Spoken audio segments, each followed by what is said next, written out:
Hi and welcome to tonight's Shrimps panel. We're joined by Dill again from last week, our friend Jimmy from a few weeks ago, and first timer, is it, Hopey? Yeah. First time, yeah. Hopey, star of social media for Morecambe. He's got his own channels and all this sort of stuff. You've probably seen him before.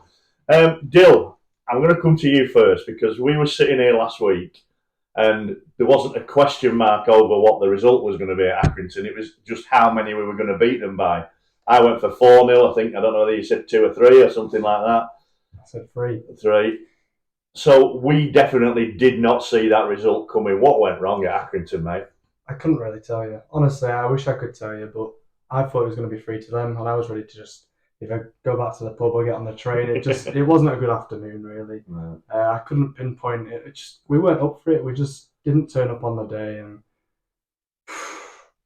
what more can you say? I don't know. Yeah. I was lost for words, to be honest. I really did not think it would go that badly. No. I mean, I didn't. I had 4-0. I even had a bet on it. Mark afterwards said, "Are you going to put a bet on that? It's 100 to 1. You'd be sick if it comes up." And I thought, you know what? 20 quid on that. Holiday in Gran Canaria, isn't it? So I had a little dibble on it. And to be honest, when I got out there, Jim, and I saw the pitch is usually awful, isn't it, at Accrington? It was immaculate. And I thought, brilliant, that's going to play right into our hands. I know you watched it on telly, different angle to us, but where did it go wrong, mate? I think, as Dale put it, there, we were just second to everything, weren't we? We didn't seem to have the effort. It was like we didn't know it was as big a game as it was, the players anyway. They set up really well, didn't they? I think we played, it seemed to be a massive gap between midfield and defence, and they played in there, didn't they? The ball went straight in. Great touches from their striker, and then laid it off, and they just got in and around us. Nottingham Forest did it to us again last night as well. So, it just second to everything, lacking in sort of any effort, and it just feel we just got it wrong. Got it wrong tactically. Completely. I think. From the start, really, wasn't it? I think we tried to match them up, didn't we? With the 5 at the back. I mean, where did you see? Was it a tactical thing, Opie? You know, did you see us setting up wrong? Because we don't play like that normally. Yeah, I don't think it's a case of setting up wrong. I think it was just a case of I just don't feel like the lads were up for it. We just didn't look to get into second gear. Don't know what. To be honest, it was the same at Fleetwood. We don't really know, like Derek says, the importance of the fixture.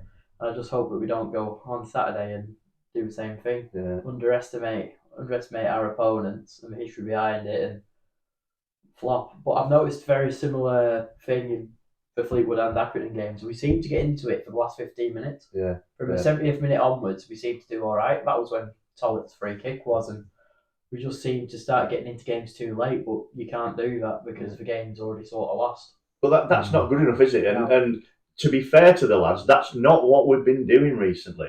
I mean, the first half at Fleetwood aside, and they looked a really good side in that. We've been competitive in I didn't see the Walsall game, but we've been competitive in every single game this season. Yeah. To me, it looked like, I don't know if I think there's anything in this still, but we played against Bradford and Dackers was winning stuff in the air. Adam Lewis was getting some belting crosses in from the left, which we saw again last night against Nottingham Forest. We'll talk about it in a minute. But it was almost as though they'd seen Dackers winning the ball in the air. We hadn't really fed off that very well against Bradford. And as if there was one tactic at Accrington, get the ball, hump it up to Dackers and feed off him. And it just was never working. You've got Faz playing for them, who's never lost a header in his life, I don't think. No. And I don't know whether they'd set up like that. Did you see it like that, maybe? I think they did their homework. Obviously, they've watched us do that against Bradford, and that was probably one of our better attacking performances. We actually got the ball into dangerous positions. So they've obviously stuck Faz on it. And as you just said, he wins everything. And then we were neutralised. We couldn't do anything. We had nothing, no outball. And when we did target Dackers, they had 2 men on him at some points. And then the gap for him to even get it backwards to anyone there, they had people in the midfield, like you said before. They used that space really well, and we had nowhere to go at all. No, I mean, the parts of the play that I've enjoyed over the last few weeks before the Accrington game were getting it down that left-hand side, particularly when you got to Tonda and Adam Lewis. And we just didn't do that at all at Accrington. We saw that last night against Nottingham Forest, and it got us results again. We need to go back to that, don't we? Ball on the deck. You can't be humping it up all the time. Absolutely, yeah. We've become a bit route one, haven't we? And we don't. I never see our defence pass into our centre midfield with the centre midfield facing facing the defenders, if you know what I mean. Like receiving it on the half turn, we seem to lump into a striker and then maybe get it on the knockdown. Yeah. So we do, as you say, we started to do it against Forest. That was a game of 2 halves as well, wasn't it? Yeah. So we went a bit route one to start with, and they nullified us, caught us on the break. And then, as you say, second half, we got the ball down, started playing it along the back line and playing football, and it was brilliant. That ball into Hopey and the goal was fantastic. We'll probably talk about that in a bit. But yeah, as you say, I think left-hand side, Adam Lewis is definitely a midfielder to me. He's probably a bit in the vein of like Trent, as in he can't defend. Maybe he's been learning that at Liverpool, I'm not sure. But yeah, on the attack, wow, his delivery is fantastic, isn't it? So yeah, we had someone who actually attacked the goalkeeper in the centre of the goal in Charlie Brown last night. So yeah, it was. I thought Charlie was a bit quiet, but took his goal well. And again, it was the same route, wasn't it? Adam Lewis getting down that left-hand side, putting a decent cross in. And the second half was how we need to play, isn't it? Yeah, definitely. But last night, Hallam Hope, Ben Sollett and Charlie Brown were exceptional as attackers. I thought in the second half, I thought we absolutely battered them. As Derek could say, we murdered them. Yeah.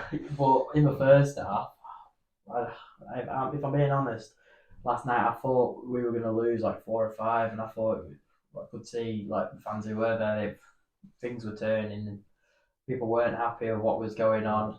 At one point, Stott and Harry Burgoyne were arguing, and it just wasn't nice to see. And you worry, don't you, when something like that happens after a performance like Accrington? Yeah, it's just like, what's going on here? Lads are getting at each other. It doesn't seem to be gelling, and I was thinking, oh, what's going to happen here? It's going to be a battering. But no, we went out in the second half. The lads seemed to have their heads held high, and we just absolutely battered them. Yeah. So that's what we need to be. We need to be like the last 15 minutes at Accrington, if you want, which were okay.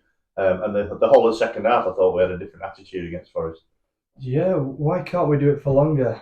And why are we doing it at the end of the game when we're meant to be out of energy, so to speak? Are we maybe waiting for the other team to be a bit lazy, a bit sloppy and pouncing on that? But like Hopey said before, the game's already gone at that point. You can't wait until then, because if you're 2 goals down, I know we have come back, but we're not going to do that every single time. If the defence actually switches on or they throw another man on who's fresh, it's just not going to happen. So we just need to switch on earlier, don't we? I mean, might it be a thing that we are a fit side and we just get stronger in the last 20 minutes compared to the opposition? I don't know. We're definitely fitter, aren't we? Against some sides have been definitely fitter than. But I think maybe Derek takes a while to realise what's going on, and he makes little tweaks. So to Tonda last night, going on there, allows Lewis to push on into midfield, and it's like, maybe Derek's a genius and he figures it out. It just takes him a while. Maybe it'd be worth him maybe doing his homework in the week. I don't know. Well, I'm sure they do. And I mean, we've said before, we've said about Derek, he's made substitutions in certain games and we've gone, what's he doing that for? Because he'll bring a fullback on for a winger or something like that. You go, what's he doing that for? And then you go, I see, and it nullifies something of the opposition. And then he'll do another substitute where he's not substituting like for like, but he is over the 2 subs, if you like. And we need to see more of that, don't we? A bit of imagination in it, I suppose. There's a glass. Is it half full or is it half empty going into Barrow? We've had the good performance in the second half against Forest. We've had that atrocious performance at Accrington. We're going to Barrow, who are the highest placed team that we've played recently, and Notts County as well. Yeah. But how are you going into that one? I was going to say, compared to Forest Academy and Accrington, Barrow is a completely different kettle of fish. Yeah. They've got the team. We haven't got the money, but they've got the lads who are doing well for them. I think it's going to be a struggle for our lads, considering the last few games that I've been watching. I don't know. I feel like we will struggle there. Because I think Barrow. Are you going? Oh, absolutely, yeah.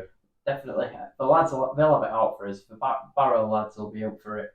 Whether our lot will be, hopefully Derek's given a bit of a talking to after the Aki game, and he's gone. I think he got him in on the Sunday, didn't he? Yeah, he did. And hopefully he's got him into that mindset of, this is a derby. You had 2 already. You've failed in both of them. Don't mess it up. Here's your chance. Here's your chance to show these fans who keep travelling and watching you. This is your chance to show them what you're truly made of. and that we shouldn't be in that relegation zone. I mean, I'm sure they felt it after the Accrington game. There's 800 fans there watching. I'm sure they felt gutted, but that's not good enough, is it? We need the attitude at the start. How are you going into Barrow? There's a sigh there and a sigh there. I'm normally really, really optimistic about everything, even when it's bleak, but it's bad at the moment with 2 players going off last night injured. Yeah. You had Charlie Brown hobbling off the pitch. He was fine at the end, but you just worry that we are going to a very good team. They're not very good, but they're working for each other. They're getting results, and we're going to their place. It's a place where it took a very long time last season for them to get the first loss. So obviously it does work in their favour, and I just think we've seen 2 derbies. It's so strange, 3 derbies so close together, and we've seen the performances in the first 2. Yeah, we got a point at Fleetwood, but should we have really got a point there? I'm struggling to see the positives, to be honest with you. Dear. Jimmy, come on, give me sorry. some hope. Give me some hope. I'm going to go positive then. Right. So I think what we've missed is some legs in centre midfield lately. Paul Lewis doesn't seem to. He's not quick, is he? I'll put it that way. So he's clever player, but clever, but he's not going to dog at them. Callum Jones again. I don't think he dogs. He does it in spits and spurts. Mm-hmm. I think he's going to stick Lewis in the centre. He's going to run around like a Jack Russell all game, and he's going to nullify their midfield. And we're going to score in the 80th minute. It's a good point you make. It's a good point you make about the sort of centre midfield, because I saw Jones in the Forest game making loads of great runs into the middle, and he was ignored. He was in loads of space in the middle, and the centre backs or the full backs were playing it out wide. There's nothing wrong with that, but then it wasn't coming back into the middle and then out again into the wing positions. That's a good point. Is that have we missed McAdam at all? I mean, he's not been in there, has he, last few weeks? I think we have. There was a brief moment when it was McAdam, Jones, wasn't it? And then you had Guillon at the start. And they created beautiful triangles that were popping it off and that. And we've just gone to this Route 1 team knock it down thing. So, hopefully we get some legs in there. So you've got a bit of encouragement. You two are not so sure. The one thing that I think will go for us is we've tended to play well when we've played teams quite high up in the league. If you think about it, Fleetwood, when we played them, they've got some wins since and they've moved up a bit. But they were quite low down when we played them. Accrington were with us at the bottom, which made it even worse. Mm-hmm. I mean, I thought they looked 2 poor sides on Saturday, and Accrington didn't look anything special. All due respect to them, they beat as well. That's fine, but they didn't look anything special compared with the likes of Notts County that we played, Fleetwood in the first half when we played them, and Bradford even. So I mean, might that be a thing? Deal when we go there and we don't underestimate the opposition. I just think we need to play the game that we play. That we just need to go there and take the occasion on the chin and play for each other. Forget trying to do special things, or maybe it's just going to have to be Route 1, but we have to get a win soon. Otherwise, people are going to start turning. If we don't want the players turning on each other, picking each other at mistakes. I kind of think we've got quite a good dressing room, or we tend to always have people who they get along with each other, and I don't want it to start getting sour there, because that's when it will start to go. So we just need to turn up and just be there for each other and just actually go for something rather than being on each other's backs and dreading it. I guess I'm dreading it, but we've got to be positive. So Excellent. I'll leave it on that because I'm still positive. You sort of go with a bit of, in the back of your mind, you're still thinking about the Accrington game, but let's go with the second half against Nottingham Forest last night. Hopefully we can talk about a win, our first win of the season, when we see you next week. Until then, it is half full. Come on, you shrimps.